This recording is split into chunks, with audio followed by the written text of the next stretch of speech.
भगवान महावीर पावन चरित गुरुदेव जी बंधु मन वच काय, भव सागर को तरण में करो हमारी सहाय। जिन शासन जिन वाणी सदा जय बंतो, श्रवण संग सदा अविचल मंगल हो। मुक्ति को प्राप्त श्रमण भगवान महावीर स्वामी, उनकी परम पावन कल्याणी भागवती वाणी, वाचक प्रमुख श्री इंदर भूति गौतम आदि गणधर भगवंत, युग प्रधानाचार्य परम पूज्य श्री सुधर्मा स्वामी जी महाराज, उनकी परम पावन पाठ परंपरा, वर्तमान आचार्य ध्यान योगी परम पूज्य श्री शिव मुनि जी महाराज एवं गुरुजन सबके पावन चरण सरोजों में मेरा अनंत अनंत बार वंदना नमस्कार। उपस्थित धर्म प्रेमी सज्जनों, माता तथा वे नव तत्व और उसमें संबर तत्व 12 भावनाएं, निर्जरा का वर्णन चल रहा है। निर्जरा में 12 प्रकार का तप आता है। वो तत्व वैसे तो अलग है, इसके बाद संवर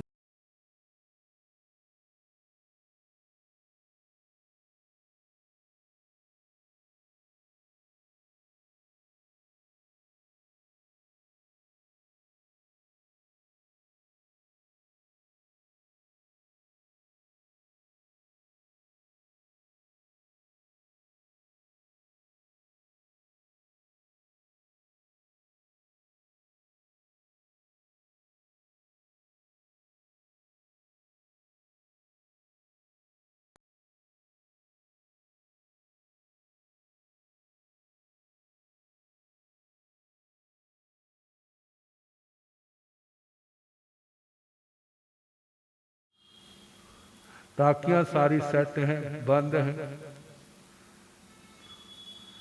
उस समय कैसी कल्पना होगी, क्या सोचेंगे? अपनी लापरवाही पर पश्चाताप करेंगे, हमने डीजल नहीं रखा, नहीं तो हम क्या कर देते, जनरेटर चला देते। वो भी नहीं है। आप पसीने आ रहे हैं, पंखे बंद हैं, एसी बंद है, कूलर नहीं। अब फिर क्या, किसी के पास रुमाल है, वो लेकर के क्या करता है, कोई चद्दर लेके क्या करता है, हवा करता है। कोई छत पर जाएगा, छत भी अपनी नहीं है। कोई बाहर निकलता है, गलियों में खड़ा होगा, मतलब कोई अंदर कहीं रास्ता नहीं है तो अपने घर में बैठा है। अब वो कष्ट तो सह रहा है, लेकिन बिना इच्छा।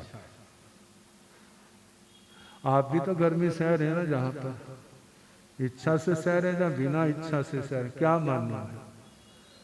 एक तो क्या करें, महाराज जी मानते नहीं है, माइक में तो बोल लेते, पक्के में क्या इनको हर जाए। तो एक बार मैंने किसी बच्चे ने पूछ लिया, कहते हम माइक में तो बोल लेते हैं, पंखे में क्या हर जाए। मैंने कहा देख, तेरे को गर्मी बहुत लग रही है और तेने कुर्ता उतार दिया, तो इसका मतलब ये थोड़ा तो अपना कच्चा वो भी उतार दे। कहते गंदी बात, ऐसे थोड़ा होता है। कहते इसका मतलब थोड़ा कि मान लो किन्हीं बातों को देख करके माइक खोल दिया, तो इसका मतलब हम दूसरे भी क्या कर लें, वो नहीं।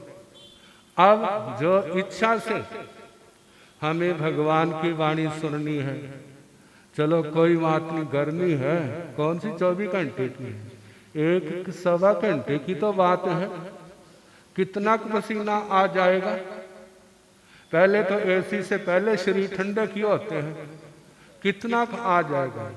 यदि आप उसको समता से सहन करोगे तो निर्जरा भी होगी।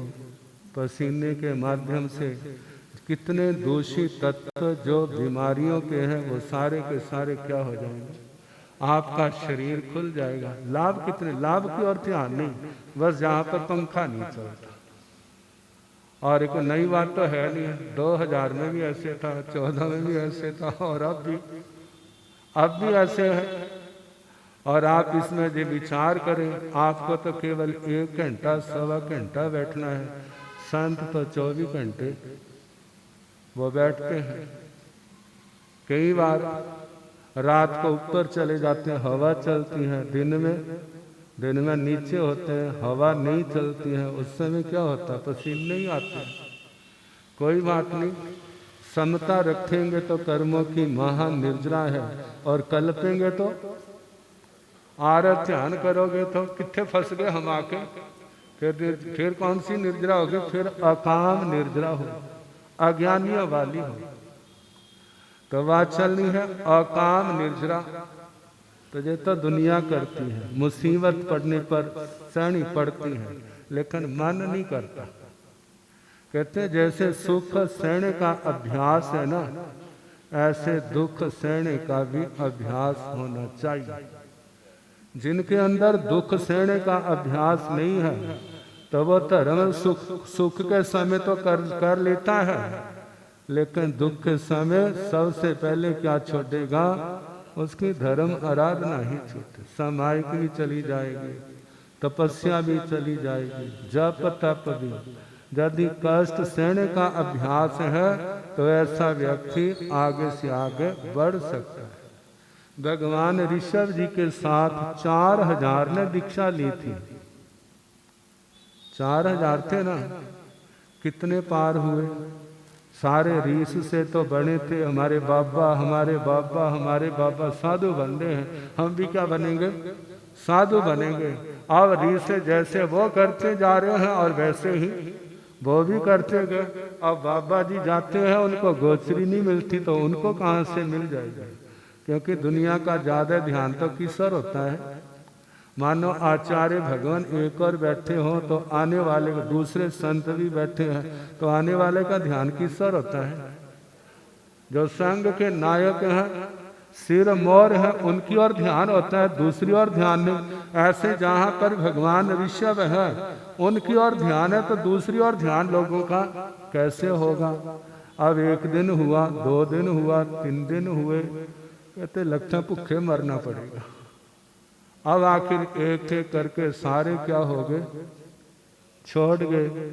लेकिन भगवान ऋषभ अनंत क्षमा के धनी, अनंत धैर्य के धनी, जिनका अनंत बल है, कितने भी परिसर आया, 1 साल से ज्यादा निराहार रहे, लेकिन घबराए नहीं।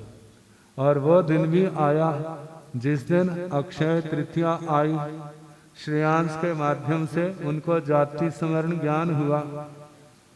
अरे इनको रत्नों की जरूरत नहीं है, हाथी घोड़ों की जरूरत नहीं है, इनको स्त्री की जरूरत नहीं है, ये तो सब कुछ छोड़ बैठे हैं। इनको किसकी जरूरत है, इनको आहार की जरूरत है।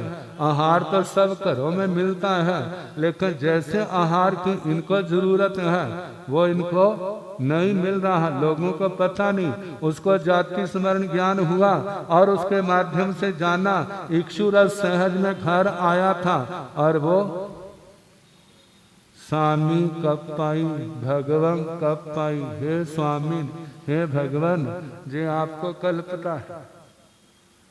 तो निर्दोष था, 4 ज्ञान के धारक थे और उन्होंने हाथ आगे कर दिए, पारना किया, 5 दिव्य प्रकट हुए, चारों ओर जय जयकार हुए। तो हर साल सुनते हैं आप। ये निर्जरा कौन सी थी, ये सकाम निर्जरा थी।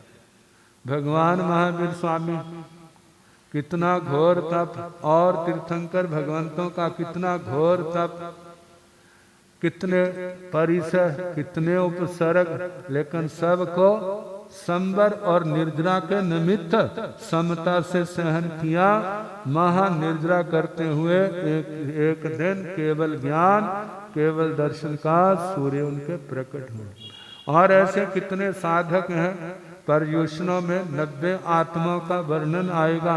90 तो वो आत्मा जिनके अधिकार हैं, लेकिन उनके साथ जो रेफरेंस के रूप में दिए हैं, कैसे जानना, जैसे मेघ कुमार का वर्णन आया, कैसे जानना, जैसे स्कंधक अणगार का वर्णन आया, और जैसे जैसे वर्णन आते हैं वो कथाएं सुनते हैं, कैसा उनका त्याग, विराग, संयम, तपोमय जीवन था। आज वो चाहे हमारे को देखने को ना मिले वैसा रूप, लेकिन उसको हम श्रवण तो कर सकते हैं। जब श्रद्धा भक्ति से सुनते हैं तो कुछ ना कुछ तो लाभ होगा ना। जैसे दूसरे लोगों में कहीं भागवत का सप्ताह होता है, कहीं पर रामायण का होता है, कहीं गीता का पाठ चल रहा है, कहीं पर गुरु ग्रंथ साहब का पाठ चल रहा है, तो जैसा जीवन उनका था ऐसे सुनने वालों का थोड़ा होता है। लेकिन वो सोचते हैं हम वो सुनेंगे, वो शब्द सुनेंगे, हमारे कानों में पड़ेंगे, हमारे कान पवित्र होंगे, हमारा दिमाग पवित्र होगा, हमारे अंदर त्याग की भावना आएगी, हमारे जीवन में भी कभी ऐसा त्याग आए, चाहे आज नहीं लेकिन भावना भाएंगे तो कभी ना कभी तो क्या होगा। जैसे दुनिया के सपने लेते हैं ना, जिसका अपना शोरूम नहीं, वो दिन कब आएगा जब हमारा अपना शोरूम होगा। जिसके पास बढ़िया कार नहीं है, वो दिन कब आएगा जिस दिन क्या होगा। और जिनकी शादियां नहीं हो रही उनकी क्या, उनके सपने क्या होते, वो दिन कब आएगा। पुराने जमाने में तो घोड़ी चढ़ना कहते थे, और आजकल तो घोड़ियों, आजकल तो कार। वो कब आएगा जब गले में बरमाला पड़ेगी। अब जो समस्या जहाँ लड़कों की है वहां पर लड़कियों की भी तो है। सबके अपने अपने सपने हैं। सपने भी कैसे वाला, पुराने जमाने में तो ज्यादा सपने नहीं होते थे, इसलिए ज्यादा नहीं होता। आजकल जितनी पढ़ाई बढ़ गई है, जितना बिजनेस बढ़ गया है, जितनी तनख्वाहें बढ़ गई हैं, और उसके अनुसार सपने भी तो क्या हो गए। अब जब सपने पूरे नहीं होते, ना लड़के की शादी होती है ना लड़कियों की शादी हो रही। कारण क्या, वो सपने पूरे नहीं होते। कहते वहां पर जाकर के हमने बर्तन मांजने वाली थोड़ा बनना, वहां तो हमारी तो हुकूमत चाहिए। इतना पढ़े लिखे, यदि यही काम करना है तो पढ़ने का फायदा क्या था। जिसके कारण से सब कुछ होते हुए भी दुनिया क्या हो रही है, अस्त व्यस्त हो रही है, परेशान हो रही है। हमें सुख भोगने का तो अभ्यास, सुखों की लालसा तो बहुत पड़ गई है, लेकिन दुख सहने का अभ्यास, भूखे रहने का अभ्यास नहीं है। भूख केवल पेट की नहीं होती, इन इंद्रियों की भी तो भूख होती है। कानों से क्या सुनो भला, आंखों से क्या देखो, नासिका से क्या सूंघो, जबान से क्या स्वाद लो, और स्पर्श से मेरा क्या कैसा स्पर्श का अनुभव होना चाहिए। कोई सामान्य थोड़ा है। बढ़िया से बढ़िया कितनी भूख बढ़ गई है, और इस भूख को शांत करने के लिए पहले तो केवल पेट की समस्या होती थी, लेकिन अब कितनी समस्याएं हैं, कितनी भूख लगी है। अब इतनी आवश्यकताएं पूर्ण कहाँ से होंगी। जब इन आवश्यकताओं के पीछे चलेगा तो उसको धर्म ध्यान का समय कहाँ लगेगा। जितनी आवश्यकताएं इच्छाएं बढ़ाते जाओगे, उतना आरंभ समारंभ 18 पापों का सेवन, धर्म ध्यान से उतनी दूरी होगी। ऐसी आत्मा का कल्याण कैसे होगा। इसलिए भगवान कहते थे, भाई संतोष में आओ, त्यागना सीखो, थोड़े में अपना निर्वाह करो, आपको समय बहुत मिल जाएगा। आप सोचो कितने लोग कहते हैं ना, हमारे पास समय नहीं है। कहते एक दिन तुझे नियम कर ले, आज मोबाइल का प्रयोग नहीं करना। क्या नहीं करना, मोबाइल का प्रयोग नहीं करना। कितना समय बच जाएगा, फिर तो सिर पर हाथ, आज तो दिन ही नहीं बीत रहा। कहते दिन तो वही है। इसका मतलब हमारे जीवन का महत्वपूर्ण समय कौन खा रहा है। अनावश्यक, एक होता आवश्यक, एक अनावश्यक। अनावश्यकता हमने कितनी अपने पूत की तरह पीछे लगा ली है, और जिसके कारण से हमारे जीवन की अनमोल घड़ियां कैसे खत्म होती जा रही है। यदि उस समय में जो हमने समय बचाया, शास्त्र स्वाध्याय करे, समाय करे, नवकार मंत्र ही पढ़े, तो कितना लाभ होगा। और उससे कितना लाभ होता है? अक्खा खराब, टाइम वेस्ट, पैसा खर्च, और चलते चलते इच्छाएं बढ़ती है और उनका पूरा कौन करेगा? जब न्याय नीति से पूर्ण नहीं होती तो अन्याय का रास्ता ले लेते हैं। अब अन्याय के रास्ते पर चल करके क्या है? जीवन भी खतरे में, इज्जत भी खतरे में, सब कुछ खतरे में। भगवान कहते संयम, जितना आपके जीवन में संयम होगा, जितना आपके जीवन में विवेक का प्रकाश होगा, उतना आपका जीवन सुहावना होगा, धर्म ध्यान वाला होगा। आपके जीवन में संयम होगा, तप होगा। जितना अभ्यास करोगे, फिर मरने के बाद ये नहीं चिंता करनी पड़ेगी मेरे को स्वर्ग मिले। कहते स्वर्ग तो दूर है, मेरे को तो जहीं पर स्वर्ग उपस्थित हो गया। क्योंकि जहाँ कषाय, जहाँ वासनाएं शांत हैं, वहां पर तो सिद्ध गति का सुख आ जाता है। स्वर्गों का क्या कहना? जरूरत किसकी है भला? जो हमारी इच्छाएं कम हो, हमारी वासनाएं खत्म हो, हमारे कषाय खत्म हो, जो हमारी साधनाएं। जब भगवान ने जो उपदेश दिया है, उन्होंने धन कमाने के लिए उपदेश नहीं दिया। कहीं शास्त्र देख लो कि भगवान भाई तुम जे काम कर ले, तू जे काम कर ले, जे भगवान का काम नहीं है। कहते तुम्हें यदि सच्चा सुख चाहिए, यदि संसार के दुखों से घबराए हैं, तो मेरे पास आ जाओ, मैं आपको रास्ता दिखाऊंगा। इस रास्ते पर चलोगे, जैसे मेरी आत्मा को अनंत शांति है, ऐसे आपको भी